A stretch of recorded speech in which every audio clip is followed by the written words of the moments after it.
You know, there's millions of people in the developing world who struggle to survive on just a couple dollars a day. Fair trade tells us that we can help simply by buying a cup of fair trade labeled coffee. But I have to ask myself, how effective is that really? It's a complex issue, but we owe it to those in need to make sure that every dollar counts. I'm Colleen Haight, Assistant Professor of Economics at San Jose State University. I've spent the past 10 years or so researching fair trade coffee. And I've also spent a lot of time on coffee farms in Central America, actually talking to the coffee farmers about their experiences.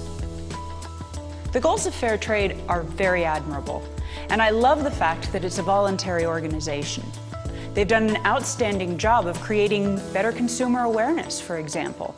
Consumers today are much more appreciative of how their purchases affect the world's poor in our global economy.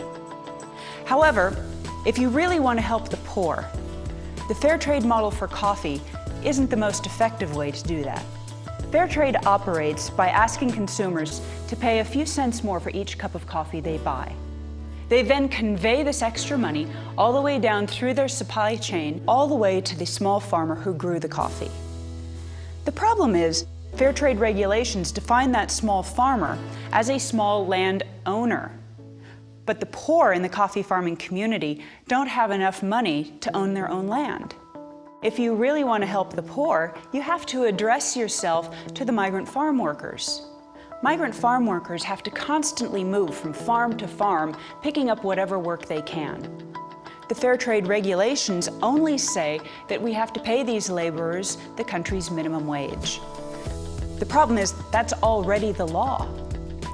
Fair trade has absolutely nothing else to say about the migrant farm worker.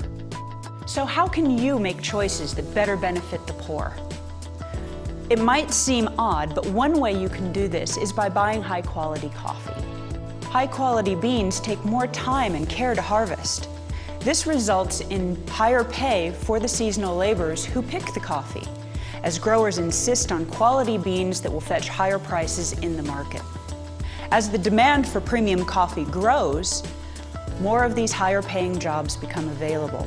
It may be counterintuitive, but migrant workers who pick beans for premium coffees tend to receive higher pay than those workers who pick beans for most fair trade brands.